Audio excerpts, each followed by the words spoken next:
नमस्कार दोस्तों, मैं विस्ताराम जानी एसपीएस स्कूल में आप सब लोगों का हार्दिक स्वागत करता हूं। काफी लंबे समय के पश्चात कोरोना के बाद में सभी विद्यालय पूर्णतः खुल चुके हैं, जिसमें आप सभी लोगों से निवेदन करना चाहता हूं कि अपने लाडलों को हमारे विद्यालय एसपीएस में भेजकर शिक्षा ग्रहण कराते हुए उनके उज्जवल भविष्य के लिए आशीर्वाद की कामना करता हूं। और आप सब अभिभावकों से निवेदन है कि कोरोना की संपूर्ण पालना करते हुए आप और हम मिलके एक शिक्षा का जो नया दौर शुरू हुआ है उसके आगाज के लिए मैंने आप लोगों से ये अर्ज किया है कि आप जहाँ भी आपके बच्चे पढ़ते हैं उन सभी विद्यालयों में भेजते हुए एसपीएस सीनियर सेकेंडरी स्कूल का भी आप थोड़ा आके हम लोगों का हौसला अफजाई कीजिए, ताकि एक नए रूप में नई शिक्षा का शुरुआत आप और हम मिलकर कर सके। जय हिंद।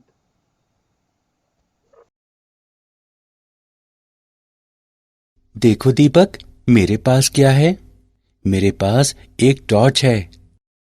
हाँ, ये है, लेकिन मुझे नहीं लगता कि तुम्हारे पास मुझसे बेहतर चीज है। देखो, मेरे पास क्या है। मेरे पास एक लेजर लाइट है। Laser light? वाह, ये तो बहुत आकर्षक लगती है। तुम्हें पता है, मेरे पिता ने मुझे ये मेरे जन्मदिन पर उपहार में दी थी। मेरे पिता ने मुझे बताया कि ये आंखों के लिए बहुत खतरनाक होती है। लेकिन एक प्रकाश हमारी आंखों को किस तरह नुकसान पहुंचा सकता है? वास्तव में यह संकीर्ण आवृत्ति वाला प्रकाश होता है तथा इसका प्रयोग भौतिकी के क्षेत्र में किया जाता है। क्या तुम मुझे इस बारे में और अधिक बता सकते हो? हाँ हाँ, बिल्कुल।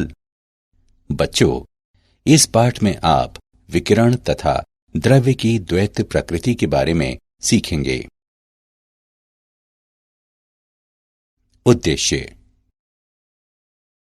इस पाठ के अंत में आप निम्न करने में सक्षम हो जाएंगे: इलेक्ट्रॉन उत्सर्जन का वर्णन करना, प्रकाश वैद्युत प्रभाव का वर्णन करना, प्रकाश के तरंग सिद्धांत पर चर्चा करना, आइंस्टीन के प्रकाश वैद्युत समीकरण को स्पष्ट करना, फोटॉन की ऊर्जा ज्ञात करना, प्रकाश की कणीय प्रकृति का वर्णन करना, द्रव्य की तरंग प्रकृति का वर्णन करना, हेजनबर्ग के सिद्धांत का उल्लेख करना, डेविसन तथा जर्मर के प्रयोग का वर्णन करना।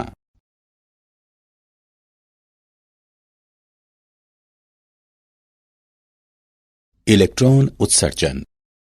धातुएं कहलाने वाले कुछ ठोसों में बाहरी कक्षाओं में इलेक्ट्रॉन अपने मातृ परमाणु से इतनी शिथिलता पूर्वक बंधे होते हैं कि वे एक परमाणु से अन्य परमाणु में आसानी से जा सकते हैं और ठोस में विचरण कर सकते हैं।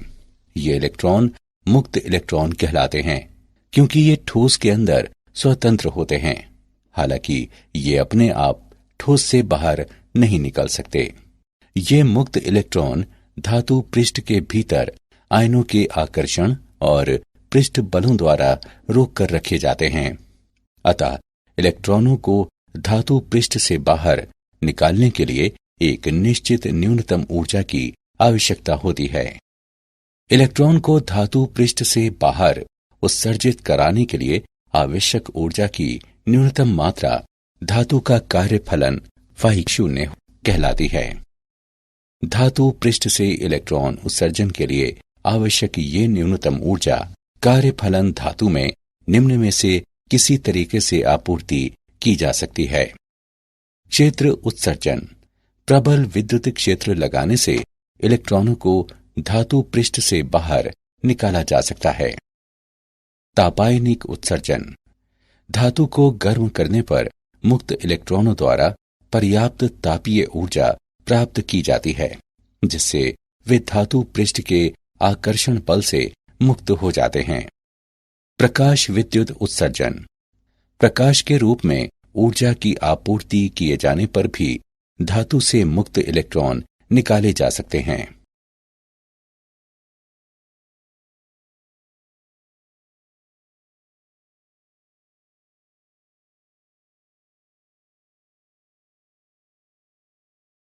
प्रकाश विद्युत प्रभाव। प्रकाश ऊर्जा द्वारा धात्विक पृष्ठ से इलेक्ट्रॉनों का उत्सर्जन प्रकाश विद्युत प्रभाव कहलाता है तथा इस प्रकार उत्सर्जित इलेक्ट्रॉन प्रकाशिक इलेक्ट्रॉन कहलाते हैं। हर्ट्ज के प्रेक्षण। स्फुलिंग विसर्जन विधि से विद्युत चुंबकीय तरंगों को उत्पन्न करने वाला एक प्रयोग करते समय हर्ट्ज ने प्रेक्षण किया कि कैथोड को किसी आर्क लैंप से पराबैंगनी प्रकाश द्वारा प्रदीप्त करने पर धातु इलेक्ट्रोडों के पार उच्च वोल्टता स्फुलिंग अधिक हो जाता है। हर्ट्ज अपने प्रेक्षणों की व्याख्या नहीं कर सका, लेकिन अन्य वैज्ञानिकों ने ये किया। उन्होंने बताया कि धातु की प्लेट से इलेक्ट्रॉनों के उत्सर्जित होने के कारण उच्च आवृत्ति वाले प्रकाश का आपतित होना है। ये प्रकाश विद्युत प्रभाव कहलाया।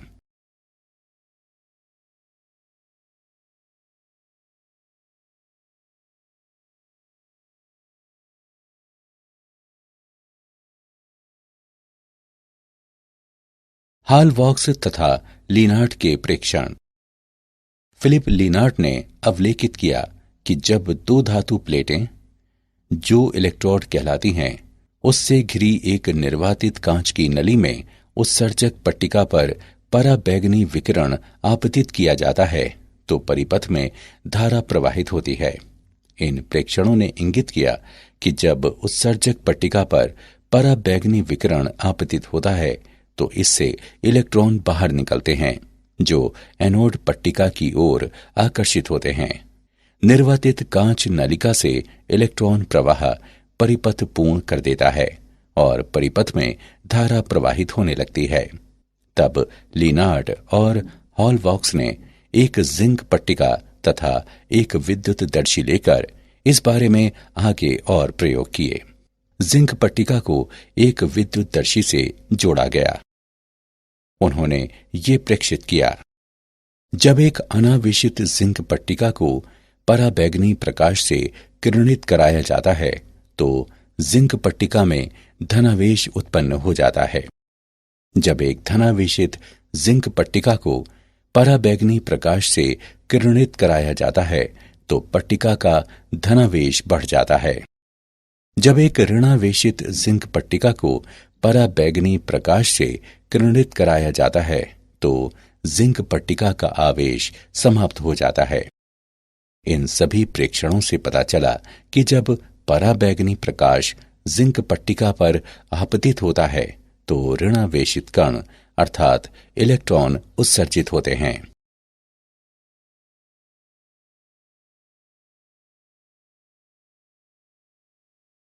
प्रकाश विद्युत प्रभाव का प्रायोगिक अध्ययन। उपकरण एवं परिपथ। नली में दो इलेक्ट्रोड P और Q हैं तथा पाश में क्वार्ट्ज गवाक्ष है, जिससे प्रयोग के समय पराबैंगनी किरणें पार हो जाती हैं। गवाक्ष के सामने विकिरण का एक स्रोत इस तरह उपयुक्त रूप में रखा गया है कि विकिरण Q पर आपतित होता है। P और Q शून्य केंद्र के साथ एक वोल्ट मीटर से जुड़े हैं। आवश्यक वोल्टता प्रदान करने के लिए हम एक उच्च वोल्टता वाली बैटरी B को विभव विभाजक व्यवस्था Mn पर कुंजी K के साथ संयोजित करते हैं। प्रकाश विद्युत धारा पर प्रकाश की तीव्रता का प्रभाव। प्रति सेकंड उत्सर्जित प्रकाशिक इलेक्ट्रॉन आपतित विकिरण की तीव्रता के अनुक्रमानुपाती होते हैं।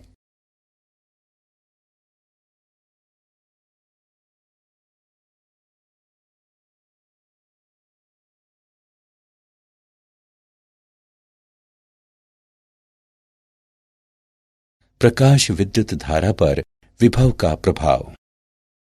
वक्र A आपतित विकिरण की निम्न तीव्रता के लिए और वक्र B आपतित विकिरण की उच्च तीव्रता के लिए है। विभव में वृद्धि के साथ फोटो विद्युतीय धारा में भी बढ़ोतरी होती है। नियत विभव के लिए धारा महत्तम यानी उच्चिष्ट होती है। विभव में वृद्धि के बाद भी धारा में वृद्धि नहीं होती है और ये संतृप्त धारा कहलाता है। माना कि P विभव अब शून्य है, इस चरण में कुछ ऐसे इलेक्ट्रॉनों के कारण अल्पधारा प्रेक्षित की जाती है जो उत्सर्जन के पर्याप्त उच्च वेग के कारण P तक पहुंचते हैं। यद्यपि P पर कोई धनात्मक त्वरक वोल्टता नहीं होती। अब चल संपर्क L को N की ओर खिसकाते हुए P को ऋणात्मक करते हैं। धारा तेजी से गिरती है और -V0 विभव के नियतमान पर धारा शून्य हो जाती है तथा प्रकाश विद्युत उत्सर्जन पूर्णतया रुक जाता है। ये वोल्टता V0 निरोधी विभव कहलाती है। प्रकाश विद्युत धारा शून्य होती है जब निरोधी विभव अधिकांश ऊर्जित प्रकाशिक इलेक्ट्रॉनों को अधिकतम गतिज ऊर्जा के अधिकतम के साथ प्रतिकर्षित करने के लिए इस प्रकार पर्याप्त होता है कि अधिकतम बराबर eV0।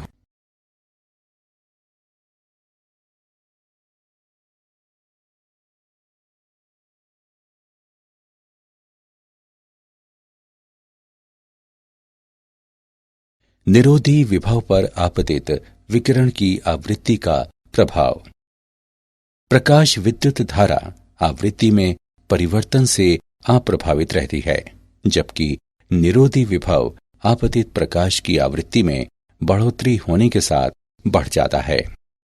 यदि हम आपतित प्रकाश की आवृत्ति यानी V के सापेक्ष निरोधी विभव V0 के लिए एक ग्राफ अंकित करें तो ये एक सीधी रेखा के रूप में प्राप्त होता है।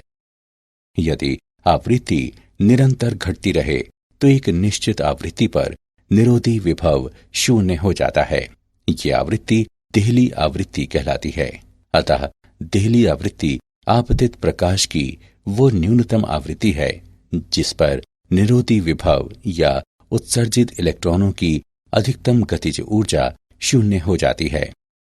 यदि आपतित प्रकाश की आवृत्ति देहली आवृत्ति से कम हो जाए तो प्रकाश विद्युत प्रभाव उत्पन्न नहीं होता है।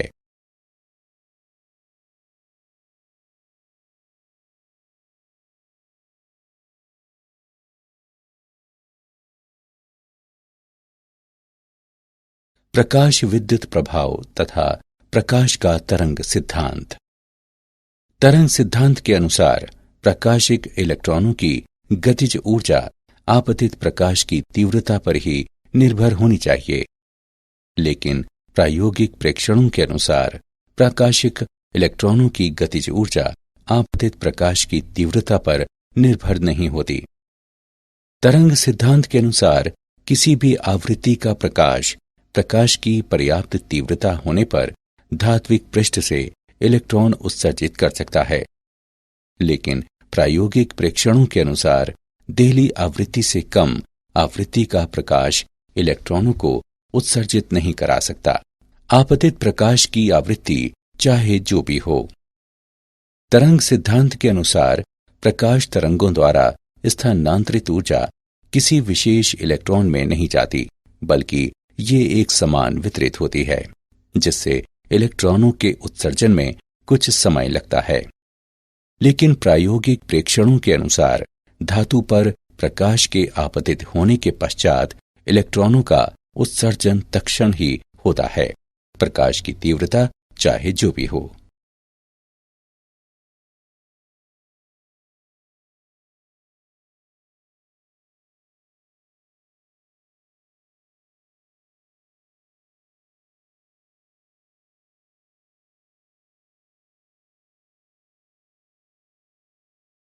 आइंस्टीन का प्रकाश विद्युत समीकरण, विकिरण का ऊर्जा क्वांटम।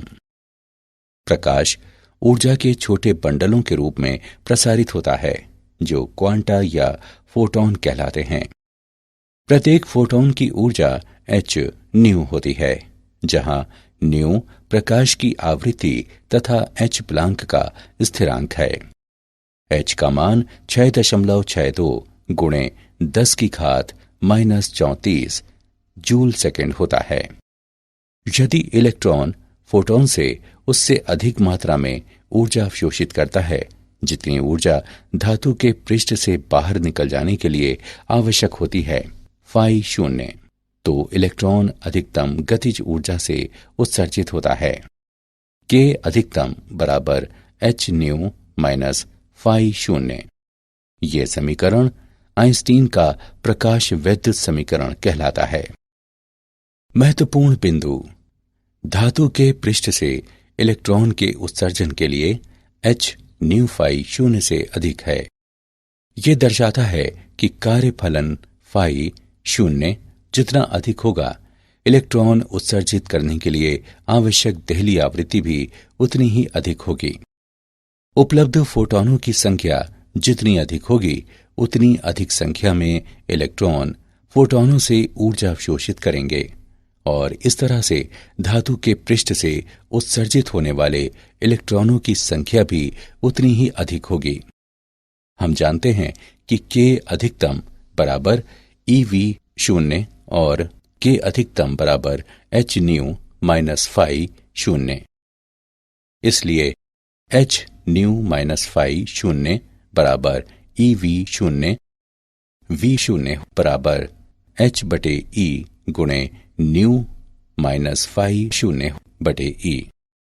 यदि हम न्यू को एक्स अक्ष पर तथा के अधिकतम को वाई अक्ष पर लेते हुए न्यू और वी शून्य के बीच एक ग्राफ अंकित करें तो ग्राफ एक सीधी रेखा के रूप में होगा, क्योंकि समीकरण y बराबर एम एक्स प्लस सी के रूप में है।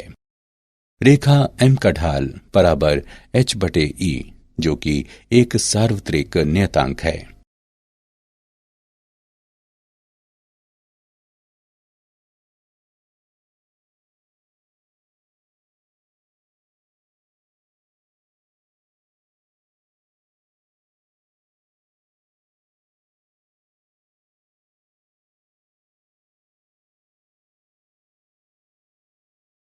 उदाहरण, यदि 4950 एंगस्ट्रॉम तरंग दैर्ध्य का प्रकाश फोटॉनों के संतत प्रवाह के रूप में देखा जाए तो ईवी में प्रत्येक फोटॉन की ऊर्जा कितनी होगी? दिया है प्लांक का स्थिरांक h बराबर 6.6 गुणे 10 की घात माइनस 34 जूल प्रति सेकेंड। हल, फोटॉन की ऊर्जा निम्न द्वारा ज्ञात की जा सकती है। E बराबर एच न्यू, E बराबर एच सी बटे लैम्डा, इसे समीकरण 1 माने। C प्रकाश की चाल है जो 3 गुणे 10 की घात 8 मीटर प्रति सेकंड है। समीकरण 1 से E बराबर 6.6 गुणे 10 की घात माइनस 34 गुणे 3 गुणे 10 की घात 8 बटे 4950 गुणे 10 की घात माइनस 10 जूल। हल करने पर हम पाते हैं कि E बराबर 4 गुणे 10 की घात माइनस 19 जूल। इसे ईवी में व्यक्त किया जा सकता है। E बराबर 4 गुणे 10 की घात माइनस 19 बटे 1.6 गुणे 10 की घात माइनस 19 ईवी। E बराबर 2.5 ईवी। प्रकाश की कणीय प्रकृति, फोटॉन। प्रकाश विद्युत प्रभाव आइंस्टीन के प्रकाश के क्वांटम सिद्धांत को समर्थित करता है, जिसके अनुसार द्रव्य से अन्योन्य क्रिया में प्रकाश ऊर्जा के बंडलों की भांति व्यवहार करता है। प्रत्येक बंडल एक फोटॉन कहलाता है। प्रकाश के फोटॉन चित्रण को निम्नानुसार संक्षेपित किया जा सकता है। जब विकिरण द्रव्य से अन्योन्य क्रिया करता है तो ये इस प्रकार व्यवहार करता है जैसे कि ये फोटॉन कहलाने वाले कणों से बना हुआ हो। न्यू आवृत्ति तथा लैम्डा तरंग दैर्ध्य वाले प्रत्येक फोटॉन की ऊर्जा E बराबर एच न्यू बराबर एच सी बटे लैम्डा। फोटॉन का संवेग P बराबर एच न्यू बटे सी बराबर एच बटे लैम्डा, जहां C प्रकाश की चाल है। दी गई आवृत्ति के सभी फोटॉनों की समान ऊर्जा E बराबर एच न्यू होती है। फोटॉन वैद्युतिक रूप से उदासीन होते हैं, इसलिए वे विद्युत तथा चुंबकीय क्षेत्रों द्वारा विक्षेपित नहीं होते। फोटॉन इलेक्ट्रॉन अन्योन्य क्रिया में कुल ऊर्जा एवं कुल संवेग संरक्षित रहते हैं। हालांकि संघट्ट में फोटॉनों की संख्या संरक्षित नहीं की जा सकती, क्योंकि फोटॉन अवशोषित हो सकता है और विभिन्न ऊर्जाओं वाले नए फोटॉन सृजित किए जा सकते हैं, जिससे कुल ऊर्जा नियतांक रह सकती है, जो कि h न्यू बराबर h new 1 plus h new 2।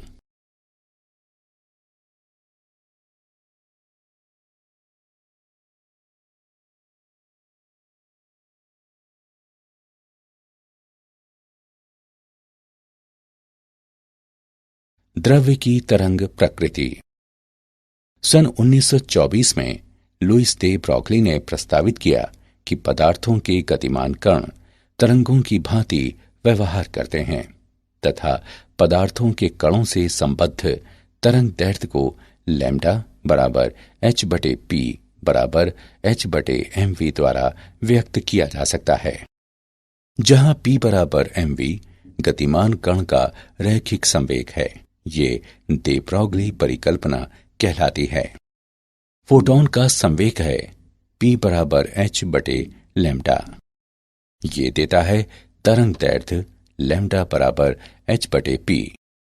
इसलिए दे ब्रॉगली ने प्रस्तावित किया दे ब्रॉगली तरंग दैर्ध्य लैम्डा बराबर h/p बराबर h/mv। यदि k द्रव्य कणों की गतिज ऊर्जा है तो संवेग p तथा गतिज ऊर्जा k के बीच संबंध निम्नवत होगा। k बराबर 1/2 mv वर्ग बराबर 1/2 गुणे m गुणे p/m वर्ग बराबर p वर्ग बटे 2m या p बराबर 2mk का वर्गमूल। अतः दे ब्रॉगली तरंग दैर्ध्य लैम्डा बराबर h/2mk का वर्गमूल, ये समीकरण 1 है। यदि v वोल्ट इलेक्ट्रॉन का त्वरक विभव है तो k बराबर ev। समीकरण 1 से लैम्डा बराबर h/वर्गमूल 2mev। m, e और h के मानों को प्रतिस्थापित करने पर हम पाते हैं कि लैम्डा बराबर 12.27 बटे v आंगस्ट्रॉम का वर्गमूल।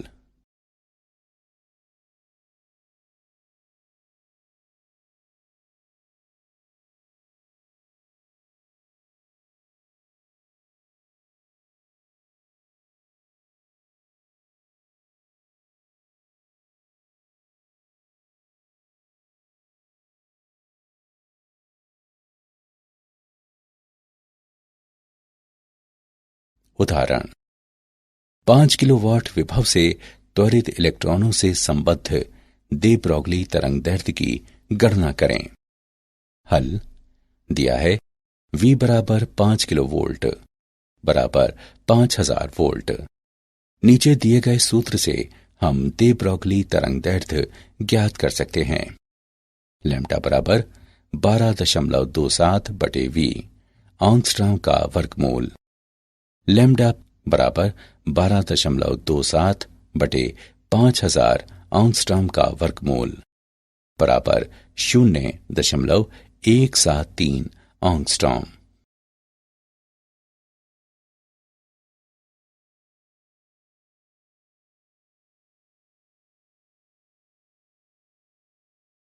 तरंग पैकेट। हाइजेनबर्ग के अनुसार किसी द्रव्य कण की स्थिति एवं संवेग को एक ही समय पर एक साथ ठीक ठीक मापना असंभव होता है। स्थिति डेल्टा x तथा संवेग डेल्टा p के समकालिक निर्धारण में अनिश्चितताओं का गुणनफल h कैप होता है, जहां h कैप बराबर h/2 पाई। डेल्टा x गुणे डेल्टा p लगभग h कैप होगा।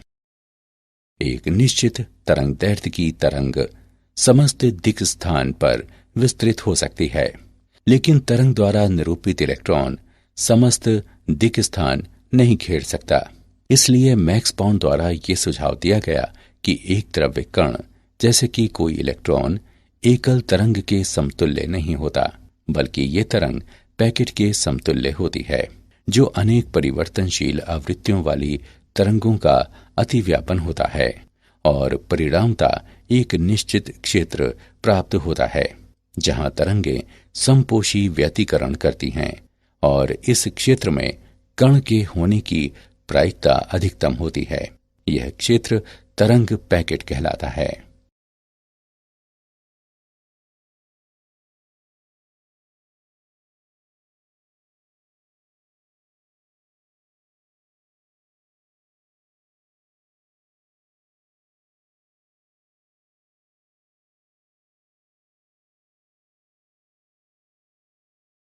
डेविसन तथा जर्मर प्रयोग।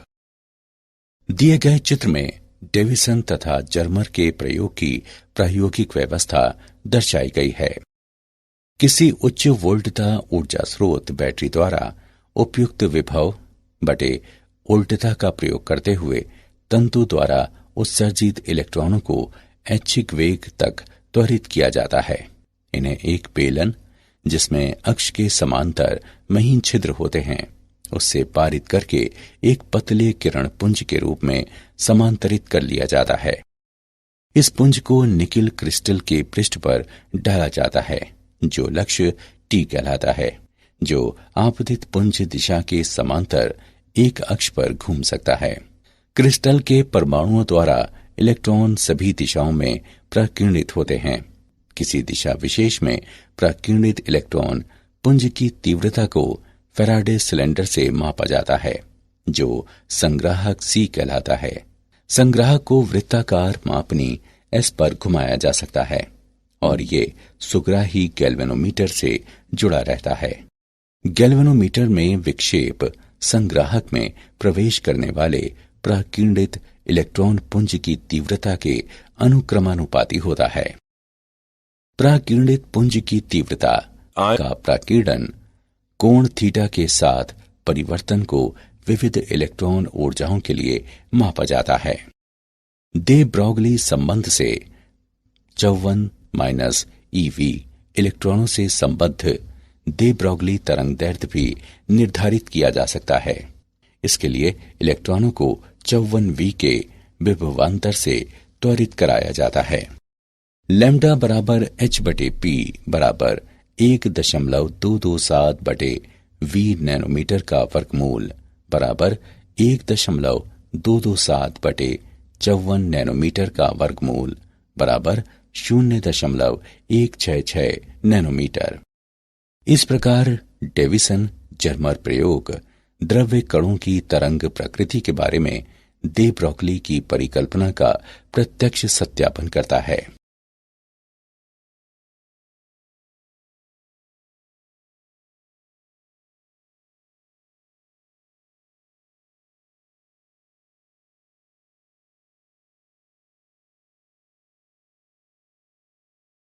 क्या आप जानते हैं 1905 में अल्बर्ट आइंस्टीन नामक जर्मन मूल के भौतिक विज्ञानी ने प्रकाश वैद्युत प्रभाव का विवेचन किया। 1924 में लुई दे ब्रॉगली ने तरंग कण द्वैत प्रकृति पर अपना सिद्धांत प्रस्तुत किया।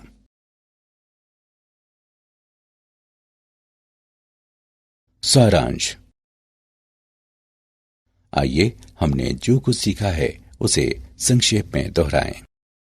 इलेक्ट्रॉन को धातु पृष्ठ से बाहर उत्सर्जित कराने के लिए आवश्यक ऊर्जा की न्यूनतम मात्रा धातु का कार्यफलन फाई 0 कहलाती है। ऊर्जा की आपूर्ति निम्न 3 प्रकार से की जा सकती है: क्षेत्र उत्सर्जन, तापायनिक उत्सर्जन और प्रकाश विद्युत उत्सर्जन। प्रकाश ऊर्जा द्वारा धात्विक पृष्ठ से इलेक्ट्रॉनों का उत्सर्जन प्रकाश विद्युत प्रभाव कहलाता है तथा इस प्रकार उत्सर्जित इलेक्ट्रॉन प्रकाशिक इलेक्ट्रॉन कहलाते हैं। प्रकाश विद्युत प्रभाव निम्न पर निर्भर होता है: आपतित प्रकाश की तीव्रता, प्रयुक्त विभव और आपतित प्रकाश की आवृत्ति।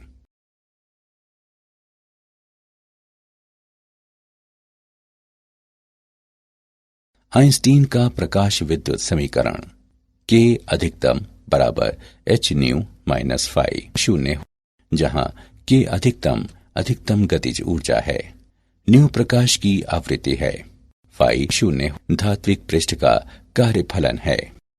आइंस्टीन के प्रकाश का क्वांटम सिद्धांत के अनुसार प्रकाश ऊर्जा के छोटे बंडलों के रूप में द्रव्यों से अन्योन्य क्रिया करता है और ये बंडल फोटॉन कहलाते हैं।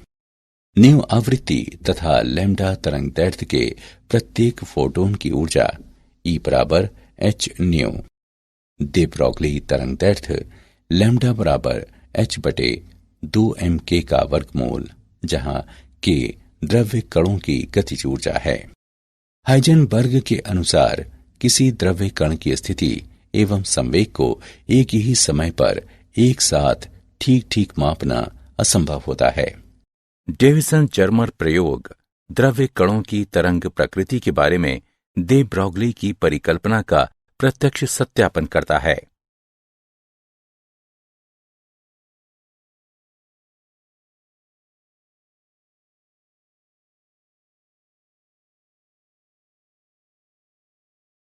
परिचय।